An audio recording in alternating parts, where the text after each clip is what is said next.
A young girl came home from school, beaming with excitement as she told her mother she scored 10 points on her English exam. Her mother's face lit up with joy, but when the girl went to light the birthday candle and glanced at her mother, she suddenly appeared puzzled. Seeing her daughter's confusion, the mother asked what was wrong. The girl, her voice trembling, said, "This isn't my mother, it's just her spirit." It was then revealed that the girl had the rare ability to see the souls of the deceased. Her mother had recently died in an accident. The little girl repeatedly asked her mother if she was truly gone. Tears streamed down the mother's face, as she deeply wished to see her daughter grow up, but this time she had to part ways for good. In an effort to ease her mother's concerns, the girl fought to hold back her tears, but they flowed uncontrollably. The mother advised her to dress warmly in the cold evenings and to avoid looking into a soul's eyes in the future. The girl responded, "It's a blessing that I have this ability because now I can still see you." As time drew near, the mother prepared to say her final goodbye. The girl tried to remain strong and wished her mother a peaceful place. With tears in her eyes, the mother nodded, but then she vanished. The girl was overwhelmed with grief and cried bitterly. The room now filled only with a photo of her and her mother. Soon after, she received a call from the hospital. Once she had calmed down, she stepped outside only to find a grim figure, one of the messengers of hell, arriving to claim her life. It turned out her mother had been in an accident 8 years prior, a tragic event that should have claimed both their lives. However, the goblin Kim Shin, upon hearing the mother's prayer, intervened. Though he wished to avoid worldly matters, he spared the mother and her unborn child, touched by the woman's plea. By the time hell's messengers arrived, they had vanished. Confused and frightened, the girl heard a voice and saw an old woman who pulled her behind her. The old woman questioned why the girl's name was not on the list and seemed to unsettle the messenger of hell, who then departed. The old woman advised the girl to quickly clean the house to avoid being found by the messenger again. Later, the old woman was seen walking on a footbridge. As she passed a young man, she transformed into a beautiful woman dressed in red, and the man also changed into a young man. It was now 10 years later, and the girl had grown into a high school student. One day after school, a female ghost nearby tried to get the attention of the now high school girl, Untak, but she ignored her. When the ghost screamed and revealed a terrifying face, Untak realized she could indeed see her. The ghost, horrified, fled in fear. Untak, bewildered, encountered a man passing by. Unbeknownst to her, this man was the legendary Goblin, and he did not know that the girl he had just passed was the Goblin bride he had been searching for over 900 years. Though he had been pierced by a sword, his immortal body was more a curse than a blessing. That day, he achieved another victory, and the crowd erupted in cheers for him. But as he reached the city gate, the general stationed there branded him a traitor. Archers lined up, their arrows aimed at him, and one by one, his brothers fell behind him. They had fought valiantly for 3 days and nights, braving death's gate, only to be betrayed. The city gates eventually opened, and he advanced with his sword toward the king. However, the king commanded him to stop, declaring that he must die as a traitor, or else the king would slaughter his entire family. The king, envious of the people's greater respect for him and fueled by petty jealousy, was determined to see him destroyed. His sister, recognizing the inescapability of their fate, told him resolutely that if this was their destiny, he should not hesitate. Holding his sword, he kept moving forward. His sister fell under the barrage of arrows, but he never looked back. He was eventually struck down and collapsed to the ground. Just then, the deputy general rushed in, receiving his final order to execute him. He refused to die at the hands of a villain. With tears in his eyes, the deputy general knelt before him. Then, a sword pierced his heart, completing the plot of treachery. His body was ordered to be discarded in a desolate wilderness, with no one allowed to bury it. Years passed, and the sword lay rusting in the wilderness. On one particular day, his family came to pay their respects. As a butterfly landed on the old sword, it began to tremble violently. Thunder rumbled, and the voice of the divine echoed. The soul of the men who had saved them would be immortal. However, due to the bloodshed he had caused, his punishment was to witness the deaths of loved ones and never forget any of them. Only when the goblin bride removed the sword could he find peace and vanish forever. Over 900 years later, a baby accidentally arrived on Earth. Outside her window, a group of souls murmured that she was the elf bride. Time flew by, and 18 years later, the baby had grown into a beautiful young woman. Her parents had died early, and she was raised by her aunt. Life was harsh. She faced disdain from her aunt's family, unaware that a pivotal moment was about to change her life. The immortal men had been searching for her for over 900 years. On a rainy day, the girl gazed at 2 umbrellas in the house. Her uncle's voice warned her that taking one would result in her death. As soon as he finished speaking, her aunt hurled a bowl of rice at her head. Enduring the pain in silence, she saw her family's pretense of ignorance. Her mother had left an insurance policy, but the money had vanished. The aunt, suspecting the girl of taking the funds, mistreated her. The girl, holding back tears, stepped out into the pouring rain. Today was Untak's birthday. She sat alone on the beach with a birthday cake, holding a candle and making a wish. "Please help me find a job so I don't have to rely on my aunt for money. And let me find a boyfriend." Goblin Kim Shin overheard her prayer. Although he wasn't planning to get involved, as soon as Untak blew out the candle, the bouquet of flowers he was holding began to emit white smoke. He was summoned for the first time in over 900 years. What shocked him even more was that despite his ability to foresee people's futures, this power didn't work on Untak. He advised her to get a job selling chicken to improve her situation, then vanished. Seeing Kim Shin disappear, Untak yelled after him, "What about my boyfriend?"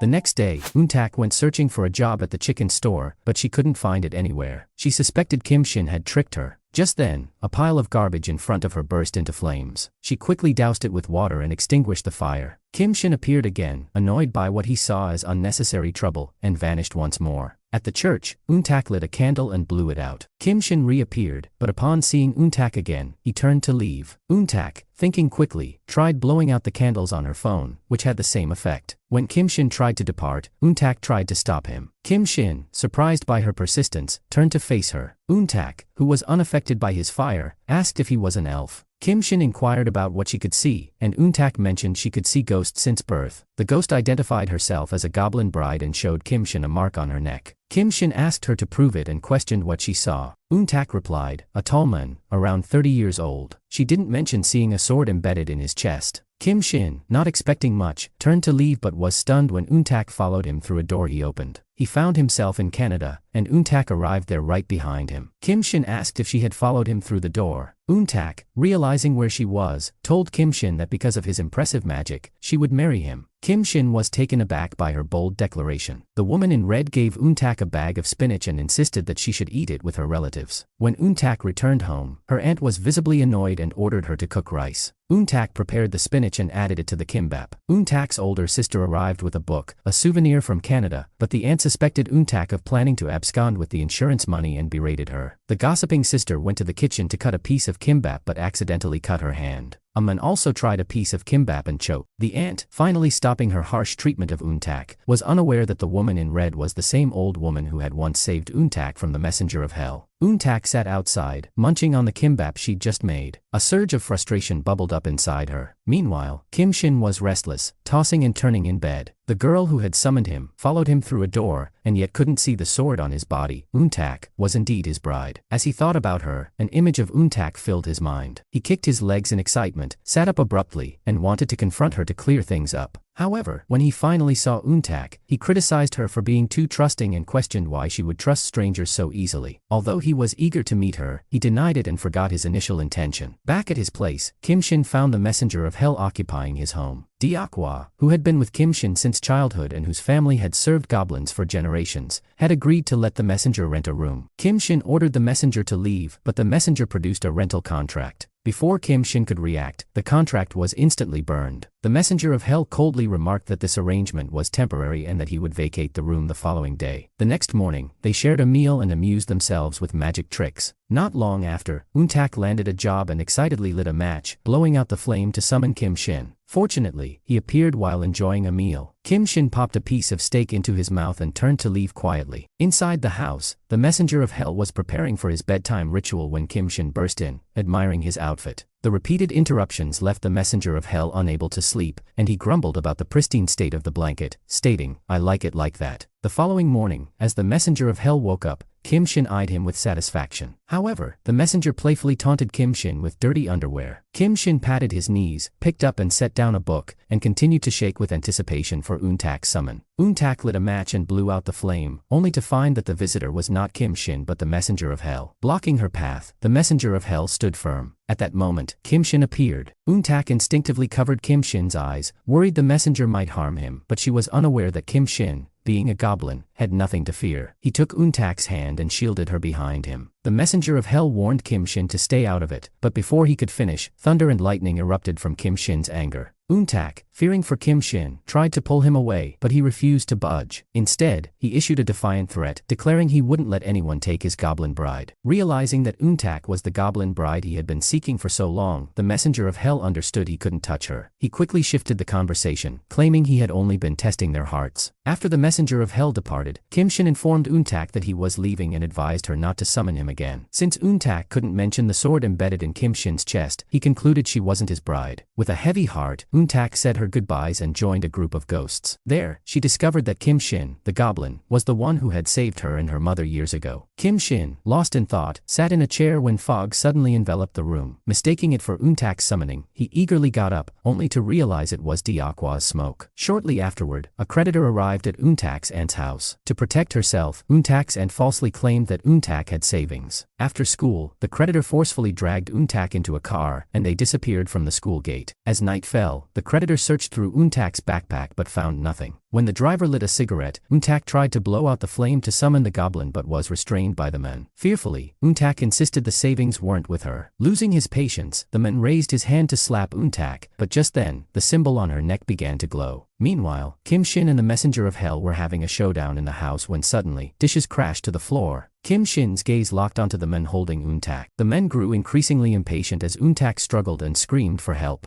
The car abruptly halted, and the streetlights went out. A loud bang followed, plunging the entire road into darkness. Untak looked up to see two figures emerging, Kim Shin and the messenger of hell. Untak's eyes turned a fiery red. Kim Shin rushed toward the car, causing the lights to explode. In a panic, the men urged the driver to accelerate. A flash of blue light split the car in half. Kim Shin retrieved Untak's scarf, opened the car door, and helped her out. After placing the scarf back on her, he turned his attention to the two men. For the next 2 days, the road would vanish from maps, and the men would endure relentless suffering. After this period, the police would find them, and the messenger of hell would erase their memories. The following day, Diakwa presented Kim Shin with documents detailing Untak's family background. The goblin bride would face her reckoning. While examining a drawer, Untak's aunt discovered 2 gold bars. The family celebrated their newfound wealth, unaware it was part of their punishment. As soon as they received the gold, they began to squabble, despite their exhaustion. Untak's older brother soon realized the gold was missing and chased after his sister. Meanwhile, Kim Shin observed the unfolding drama from a restaurant, anticipating a good show. Returning home from work, Untak found that her aunt's entire family had left without a word, abandoning her. Sitting by the roadside, she stared blankly at a withered buckwheat flower, feeling utterly lost and without a place to go. The next day, Mr. Sunny found Untak. Thankfully, Sunny was incredibly kind and understanding. Instead of reprimanding Untak, she gave her an early salary advance. Lost in thoughts of Kim Shin rescuing her, Untak was grilling squid when she snapped back to reality to find it burned. She quickly extinguished the flames. In the library, Kim Shin's body suddenly started emitting white smoke. His face lit up with joy, and he smiled broadly. Untak turned and saw that Kim Shin had indeed been summoned by her. She asked him what she should be seeing. Kim Shin wanted to know if Untak had noticed anything on his chest. Untak mentioned that she had seen something but was vague about what it was. After extracting the information she needed, Untak left, and Kim Shin hurried after her, inviting her to dinner. At the restaurant, Kim Shin grilled a piece of meat for Untak, which she enjoyed entirely. Kim Shin had planned to ask Untak if she saw anything, but Untak took issue with his questioning tone. She ordered a large glass of water at the bar. Just then, a familiar voice was heard. It was the messenger of hell, who this time had no malicious intent and just wanted to join them for a drink. However, Kim Shin refused to cover his tab. Unable to join them, the messenger had to leave after exchanging a few words. Untak remarked on the messenger's handsomeness, which made Kim Shin jealous. He cautiously inquired about her opinion on him. Untak remarked that the messenger seemed a bit old. Hearing this, Kim Shin snatched her glass of water and refused to let her have any more. Meanwhile, Untak's aunt and her family went to a gold and silver shop. The shop owner, recognizing that the gold was fake, made an excuse to leave and reported them to the police. They were quickly taken into custody. The gold bars were no ordinary ones, and the aunt's claim that they belonged to her niece didn't hold up, as none of the family members could recall Untak's name. Suspecting deceit, the police jailed the entire family. At the supermarket, Kim Shin told the messenger of hell that he was leaving but asked him to promise not to harm Untak after he departed. Despite their usual conflicts, the messenger's eyes showed a reluctance to see Kim Shin go. After their final argument, Kim Shin prepared to say goodbye to Untak. Meanwhile, Untak sat by the shore, feeling sad and missing her mother. Kim Shin wanted to comfort her, but felt his words were inadequate. Untak had a gift for him, a red leaf she had brought back from Canada. Upon receiving the gift, Kim Shin reached out and patted Untak's head. Although it seemed like a grand gesture, for Untak, it was the perfect gift. Kim Shin said he had to leave. Untak's eyes welled up with tears as she struggled to hold back her emotions, with raindrops falling on her umbrella, reflecting Kim Shin's mood. Just as Kim Shin was about to depart, the doorbell rang. Untak arrived, asking if he would stay after seeing something on his body. Kim Shin insisted she hadn't seen anything, but Untak was adamant that she had. She pointed to the sword embedded in his chest. Kim Shin was astonished, realizing that Untak was his bride. Overjoyed, he felt a renewed desire to live longer, though he was still unaware that his longing for life was rooted in his love love for Untak. On the walking bridge, a woman offered the messenger of hell a hairpin. He declined, uninterested. The girl then picked up a mirror. As sunlight hit the mirror, it revealed a single ring still glowing despite the fading colors. The messenger reached for it, but someone else was quicker. When he saw the other person's face, tears welled up, though he couldn't understand why. The woman introduced herself as Sunny, but he mistakenly called her Kim Shin. Just as they were getting acquainted, an old woman appeared in the mirror. At the same time, Kim Shin glanced at a picture in his hand and was overwhelmed with the memory of failing to protect his sister from over 900 years ago. Tears formed in his eyes. Back at home, the messenger of hell saw the phone number Sunny had left and was lost in thought. He wondered about her identity and why he felt such a connection. Both he and Sunny were struggling with their own emotional burdens. For the next few days, the messenger waited at the bridge, hoping to see Sunny but to no avail. Diakwa asked him for a description of Sunny, and the messenger replied that he saw someone on the street who resembled Sunny. It seemed like everyone he encountered had a touch of her presence, as if fate was guiding them to meet again. Sunny eventually asked why he hadn't called. The messenger of hell replied that he would contact her from now on. They went to a cafe where the messenger was nervously fidgeting while drinking coffee. Sunny noticed his discomfort after he had been sitting like that for an hour and took the initiative to speak. Sighing, she asked if he had forgotten her name. When she asked for his name, the messenger was taken aback, as if he didn't have one. Thus, the two lonely souls shared a moment together. The messenger of hell mused, "She asked for my name. I'm already dead. How should I answer?" Kim Shin's eyes were sorrowful as he thought of Untak's smile. Recently, Untak had summoned him while he was drunk, and she had asked what he had been doing for the past 900 years. Kim Shin replied that he had always been waiting for her. When Untak asked which bride she was, Kim Shin said that she was both the first and the last. Untak didn't realize that removing the sword from his chest would turn him to dust. She questioned what would happen if she didn't want to be his bride. Kim Shin pondered and said that if she chose not to, the sword would stay sheathed, and only when it was drawn would he find happiness. Untak believed him but didn't see the deep pain and helplessness behind his words. Soon after, Kim Shin took Untak to Canada and treated her to her favorite beef steak. They wandered the streets, playing by a fountain and chatting happily. The day was beautiful, and Kim Shin sat on a chair, watching her glow from a distance. As she ran toward him, red leaves fell onto the book he was holding. At that moment, Kim Shin realized that his heart had been captured. As Untak strolled down the street, a sudden, agonizing sound pierced her ears. A ghost appeared in her path, apologizing quickly. The ghost asked Untak to visit her home and buy some items for the refrigerator. Although Untak was puzzled by the ghost's request, she agreed to help. Upon opening the refrigerator, Untak found it completely empty. She unpacked snacks from her backpack and stocked the fridge, then assisted the ghost in folding blankets and tidying up the cluttered room. The space was soon transformed into a tidy area. After organizing her daughter's funeral, the mother wearily made her way to her daughter's residence. As she switched on the light, she hesitated, touching the pillow her daughter had once slept on. The pillow felt cold and lifeless. She then touched her daughter's books, realizing how challenging her daughter's studies must have been. When she opened the refrigerator and saw it filled with food, tears began to flow. Although she hadn't been able to care for her daughter properly while she was alive, she took solace in the fact that her daughter had managed to look after herself well. Meanwhile, Kim Shin, now aware of his love for Untak, decided to distance himself to protect her smile. He unsheathed his sword and helped Untak return to her normal life. Finding Untak, he offered to take her home. Untak questioned whether he loved her, and the goblin responded that he would, if necessary. With heavy rain pouring outside and Untak's eyes reddened, his words made her feel foolish. Arriving at the house, Untak offered to help the messenger of hell with the trash. The messenger, confused by her kindness, didn't understand her motives. Kim Shin informed him that Untak would be staying there from now on. Surprised by Kim Shin's decision to leave, the messenger of hell scoffed and tossed the garbage away. Since Untak was staying as well, Kim Shin requested that Untak temporarily stay in his room while he stayed with the messenger. The messenger was initially resistant, but Kim Shin's insistence forced him to grudgingly agree. The next morning, after Untak had finished eating and was about to wash the dishes, she turned around to find Kim Shin and the messenger of hell in a heated argument. She intervened, dragging them outside, and left her phone number for both of them before heading to school. Without their phones, the two men felt a pang of nostalgia for a simpler time. Embarrassed, they immediately asked Diakwa to buy them a phone and bring it over. The messenger of hell, excited by the prospect, looked to Kim Shin, who, though knowledgeable about the phone, admitted he didn't know how to use it either. They quickly became adept with the new technology. Kim Shin made a video call to the messenger of hell and retrieved the phone number Sunny had left. The messenger of hell, using his clumsy fingers, painstakingly dialed the number, eventually saving it successfully. When Untak came back home, Kim Shin deliberately ignored her, offering no greeting. Untak, instead, enthusiastically praised the messenger of hell, drawing his attention. Seeing their lively interaction, Kim Shin grew increasingly restless. He tried to use his knowledge to draw attention to himself, but found himself unnoticed. Their conversation continued without acknowledging him, fueling his frustration. He snapped at Untak for her apparent disregard, which led her to scold him for being insensitive. Both of them were taken aback by the sudden tension and, realizing the mood was off, began teasing each other before before making a hasty exit. Once the door was shut, Eun-tak felt a surge of happiness, like a blooming flower. Meanwhile, Kim-shin exhaled deeply, a smile spreading across his face, though neither of them considered the messenger of hell's feelings. The messenger of hell, clutching the phone number Sunny had left, was filled with her image but was too apprehensive to make the call. He lingered in his room until evening. Deok-hwa and Kim-shin arrived during this time, and while the messenger was distracted, Kim-shin discreetly helped him. When Sunny heard Kim-shin put the phone to the messenger's ear, she was startled and accidentally knocked the phone away. The candlelight flickered briefly. The messenger of hell retrieved the phone and started practicing, while Kim-shin chuckled at the scene. The phone rang once more, prompting Kim-shin to quickly retreat to his room. It turned out to be Sunny calling. They arranged another meeting, but during dinner, Deok-hwa dominated the conversation. Frustrated, the messenger of hell used magic to erase their memories and banish Deok-hwa. After dealing with Deok-hwa, the messenger of hell gave Sunny a ring, and they enjoyed a pleasant conversation. The next morning, Kim-shin saw Eun-tak again and was reminded of his words from the previous day. To ease the tension, he took her to a restaurant in Canada. However, upon arrival, Kim-shin was taken aback. A waiter approached him, but Kim-shin noticed Eun-tak, now 29 and still glowing, without him by her side. He realized his immortality was coming to an end. After leaving, Kim-shin was determined to protect her smile, making his resolve even stronger. He faced the end of his life. Kim-shin watched Eun-tak quietly, a tear slipping down his cheek. After returning from the restaurant, he instructed Eun-tak to draw his sword immediately, but she refused. It turned out Eun-tak had researched Kim-shin's past, only to find that all records had been mysteriously erased, as if deliberately hidden. Without clarity, Eun-tak decided not to unsheath the sword just yet. Kim-shin reflected on the people who had died because of him, tears streaming down his face as he admitted his guilt. Eun-tak, despite not knowing his full story, comforted him, gently saying, "You are the one you love." Soon after, Kim-shin came to pick up Eun-tak from school. Eun-tak questioned why he had saved her mother years ago. Learning that her mother had asked the gods to save Eun-tak, she abruptly stopped walking. Kim-shin noticed the redness in Eun-tak's eyes and reached out to comfort her with a gentle touch. Eun-tak responded that no such force was needed. Under the warm sunlight, everything felt serene and beautiful. Upon returning home, Eun-tak suddenly told Kim-shin, "I want you to look more handsome." Startled, Kim-shin quickly answered a phone call and fled. His reaction wasn't about avoiding drawing his sword, it was simply that he couldn't handle it in front of Eun-tak. Determined at last, Kim-shin approached Eun-tak and asked her to draw his sword. They went to the buckwheat flower field where they had first met, where it would also end. Snowflakes drifted through the air, and Eun-tak was unaware that pulling the sword would mean Kim-shin's departure from this world. With a trembling hand, Eun-tak extended her arm, and the sword materialized. Kim-shin shut his eyes tightly, prepared to be released. But then, an unexpected twist occurred. Eun-tak couldn't hold onto the sword. She recalled the tale of the cursed prince and, driven by courage, kissed Kim-shin but still didn't draw the sword. Suddenly, a baseball whizzed through the air towards Eun-tak, but a boy dashed in to catch it just in time. This boy, Tae-hee, was someone Eun-tak had secretly loved since childhood. Recognizing him, Tae-hee gently rubbed Eun-tak's forehead. Kim-shin, observing from a distance, felt a pang of jealousy and gazed at the stormy sky, where dark clouds gathered and lightning flashed. Kim-shin tracked down Tae-hee, who immediately recognized him. It turned out that Tae-hee, as a child, had always wanted to play baseball but was forced to learn the piano by his mother. Kim-shin had once bet with Tae-hee and lost, agreeing to help him hide his guitar so he could pursue baseball. Eun-tak discovered Kim-shin's diary and was surprised to find that his first love was her. As jealousy stirred within her, Tae-hee called out of the blue. Watching them chat happily below, Kim-shin tried to comfort himself and retreated to a quiet spot to vent his frustration. When Kim-shin opened the door, he found that Eun-tak still hadn't returned. Growing anxious, he called her again, only to be told she was very busy before the call ended abruptly. Kim-shin then sought the help of some friendly ghosts to find Eun-tak. He was delighted to see Eun-tak performing on stage. It turned out that Eun-tak had struggled to hold the sword earlier because she wasn't sure if she was the right bride for Kim-shin. Afraid he might reject her, she wanted to earn some money and move away. Little did she know, Kim-shin had already fallen in love with her, regardless of her role as the Goblin bride. As they were talking joyfully, Kim-shin suddenly felt a sharp pain as the sword reappeared. Eun-tak, still confused, reached for the sword again. This time, she managed to grasp it and, enduring the pain, began to pull it slowly. Kim-shin, feeling overwhelmed, pushed Eun-tak away. He used magic to catch her midair, but her fear caused her to faint instantly. When Eun-tak regained consciousness, her first words were, "Are you okay?" Kim-shin, looking at her, realized she truly loved him despite his injuries. This realization made him extremely happy, affirming that she was indeed the Goblin bride. Yet, for Kim-shin, it was still a challenging decision to make. That day, Kim-shin accompanied Eun-tak to the university for her interview. After seeing her off on the bus and waving goodbye, Kim-shin's day took a turn for the worse. A few minutes later, a man had a terrible accident after falling off his bike. Unfortunately, Eun-tak's bus was involved in the same accident. The man, worried about not passing the interview, idly wished he had been in an accident instead. Moments later, his wish seemed to come true as the bus was caught up in the mishap. The area was filled with a somber silence, punctuated only by the cries of children. The Goblin had foreseen this accident. It was orchestrated by a thief. As Untak's bus departed, Kim Shin, who had limited time, attempted to stop the thief using a space door, but it was too slow. He had to run to the accident scene, buy all the socks from an old man, and instruct him to take them home. This was to prevent the thief from causing further chaos on the road. Meanwhile, the thief was nearing the scene. Kim Shin intervened, causing the thief to fall to the ground. When the thief brandished a dagger, Kim Shin swiftly broke his arm. Just then, the bus passed by, and a group of Hell messengers nearby were puzzled by the lack of an incident. Noticing Untak, one Hell messenger guessed that a goblin was behind the interference. As the bus left, a goblin figure appeared across the street. Later, Diakwa returned a painting to Kim Shin. The Hell messenger, curious, opened the painting and was overwhelmed with unexpected emotions, feeling a deep ache and tears reminiscent of his initial encounter with Sunny. Diakwa mentioned that Kim Shin was informed about the situation, and Kim Shin was baffled by the messenger's reaction to the painting of his sister. He hurried to ask the Hell messenger about it, but the messenger was puzzled, having no recollection of her. Subsequently, the Hell messenger arranged a meeting with Sunny. After spending time together, Sunny revealed her real name as Kim Sunday. However, the Hell messenger remained unaware that Kim Shin's sister had been named Kim Sun over 900 years ago. Sunny inquired about the messenger's real name, but he struggled to recall it. Meanwhile, Kim Shin's red eyes revealed the name Wang Yo, causing a sudden, sharp pain in the messenger's chest. In response, he erased all of Sunny's memories. Later that night, Kim Shin found himself locked in a library. The girl in red, who turned out to be a deity, visited him. She warned Kim Shin that he must urgently pull out his sword or face death himself, and Untak would also die because her existence was tied to this act. The recent accidents, including the one Kim Shin had just resolved, were a warning of increasingly severe events to come. Meanwhile, Untak approached the Hell messenger to inquire about the mysterious sword embedded in Kim Shin's chest. She was anxious to know what would happen if she were to remove it. The Hell messenger, not wanting Kim Shin to meet such a fate, revealed the harsh truth. If the sword was drawn, Kim Shin would vanish completely. At the ice rink, a girl working there was struck by an avalanche of snow that fell from the roof. The falling skis toppled onto her, causing her to collapse unconscious. Simultaneously, the Hell messenger handed Kim Shin a list of names of people who were deceased, including Untak's. She was doomed to die from the cold within the hour. Kim Shin searched frantically for Untak but came up empty-handed. It turned out that, devastated by the knowledge that Kim Shin would disappear if she removed the sword, Untak had packed her belongings and left the house. Kim Shin knew she had frequently visited the rink, so he went there hoping to bring her home. Despite his efforts, Untak refused to return with him. Distraught, Kim Shin trudged through the snowy slopes, haunted by the deity's warning that such accidents would only become more frequent and severe. He knew this disaster was just the beginning. The temperature continued to plummet as Untak lay on the ground, shivering and lost in memories. She recalled their times together, their meeting at the beach, their time in Canada, the moment she drew the sword in the buckwheat field, and Kim Shin's words from the previous night. In her final moments, she called out Kim Shin's name as if guiding him to her. Kim Shin, sensing a blue flame lifting the iron door, quickly covered Untak with his coat, embraced her, and rushed her to the hospital. Soon after, Untak regained consciousness. When the doctor asked if she needed anything, she requested a match or lighter. On the cable car, Untak blew out the match, and when Kim Shin didn't appear, she despaired, believing he wouldn't come. Tears filled her eyes, but then she saw a familiar figure at the stop. As the cable car came to a halt, Untak scolded Kim Shin. "I thought you were gone and that you wouldn't come back." Kim Shin responded, "I've been waiting here for you for a long time." As they walked through the snowy ground, a cold wind blew, but Kim Shin wrapped his arms around Untak from behind. Despite the chill, the sunlight was warm. Determined to defy the god's will, Kim Shin was resolved to fight for their chance together. That day, Kim Shin accompanied Untak to her part-time job. He followed her to Sunny's store, where the two quickly clashed and argued. After their argument, the Hell messenger suddenly brought up that Kim Shin had annoyed him by drinking 2 beers. Sunny was shocked to learn her real name was Kim Sunday. Kim Shin was equally surprised because his sister in a past life had also been named Kim Sunday. Sunny confronted the Hell messenger, demanding to know how he knew her name. The Hell messenger realized that despite having erased her memories after she revealed her name, Sunny was still unaware that anyone knew it. The Hell messenger was about to concoct an excuse to leave, but Sunny grabbed his hand and held him back. In that moment, he was struck by a vision of Sunny's past life. Her appearance in her previous life was identical to the depiction of Kim Shin's sister, and they had worn matching rings. Back at home, the Hell messenger puzzled over why, during their first meeting, he had been overwhelmed with tears and had seen drawings of both Kim Shin and his sister. If Sunny was indeed the reincarnation of Kim Shin's sister, then who was he in his past life? To uncover the truth, the Hell messenger scheduled another meeting with Sunny and planned to retrieve the ring on the last day of the year. When they met again, he asked if he could hold her hand to delve into her past life, but Sunny demanded to know his true identity. When the Hell messenger remained evasive, Sunny lost patience and decided to end their relationship, stating she no longer wished to see him. Shortly after, the Hell messenger discussed Sunny with Kim Shin. Hesitant at first, he revealed that Sunny's past life had resembled Kim Shin's sister from the painting. This revelation made Kim Shin sit up and pay attention. The Hell messenger described a vision of Sunny, dressed in white, appearing regal and dignified before being struck by an arrow and collapsing. Kim Shin pressed for more details, and the Hell Messenger mentioned seeing her in a palanquin, looking out the door, speaking, and receiving a response. Kim Shin remained motionless, shocked to realize that the sister he had searched for over 900 years was now so close. He visited Sunny's shop once more, his eyes red with emotion. He embraced her, repeatedly calling her Sunny, but she was bewildered and thought he had lost his mind. The Hell Messenger explained that in a past life, Kim Shin was her brother, but now Sunny was just an ordinary person with no memories of her past life, and she did not believe in reincarnation. Unable to recognize her relative, Sunny ended up asking Kim Shin to leave. The next day, Kim Shin brought items that had once been his sister's favorites to show Sunny, but they were not things she liked. He also presented her with a portrait of Kim Sun and recounted his sister's story. Over 900 years ago, Kim Shin had been undefeated on the battlefield. His victories elevated him to a status greater than the king's. When the first king died, the new king was raised by the traitor Jung-hun, whose ambition to control the court made Kim Shin a threat. Jung-hun manipulated the king into hating Kim Shin, eventually leading the king to order his death. The king asked Queen Kim Sun to choose, become his queen or die alongside her brother. Despite her status, Kim Sun chose to die with Kim Shin, such was her love for him. As Sunny heard this tale, she felt a sharp pain in her chest. Returning to the restaurant, she appeared pale and confided in Untak that hearing about Kim Shin's sister had caused an unexpected ache in her chest. Soon after, the Hell Messenger arrived to return the ring, but a sudden voice startled him, causing him to drop it on the ground. As he bent down to retrieve it, he saw Sunny approaching. He quickly donned his hat and ducked out of sight. Sunny picked up the ring and turned around, unknowingly walking directly toward him. As she guessed someone's height and knocked off the Hell Messenger's hat, she uncovered his true identity. The Hell Messenger had a list of people slated to die, with Untak scheduled to fall to her death in 2 weeks. He rushed to inform Kim Shin. Recalling the god's warning that such events would recur, Kim Shin wondered if he could protect Untak for the rest of his life. After much deliberation, he finally confessed the truth to Untak. Her eyes welled up with tears as she realized the previous incidents were not random. Outraged by the god's cruelty, she vowed to persevere and remain by Kim Shin's side. That day, a ghostly girl sought out Untak, revealing that her husband had pushed her to her death. Untak agreed to help deliver the message to the heartless husband. She confronted the men on a rooftop, and during their discussion, she accidentally disclosed the details of how his wife had died. The man's expression shifted immediately. At that moment, Untak's death was moved up to today on the list. As the men approached her, she quickly lit a lighter and extinguished the flame, causing the men to fall and tumble down the stairs. Kim Shin arrived just in time. The man was promptly taken to the police station, but a more severe threat loomed. That evening, as Untak mopped the floor, she was frozen in place by the appearance of a devil in ancient attire, none other than Jung-hyun, the villain who had slain Kim Shin over 900 years ago. Although Untak had heard Kim Shin mention Jung-hyun before, she hadn't realized the man before her was the same, so she dismissed it.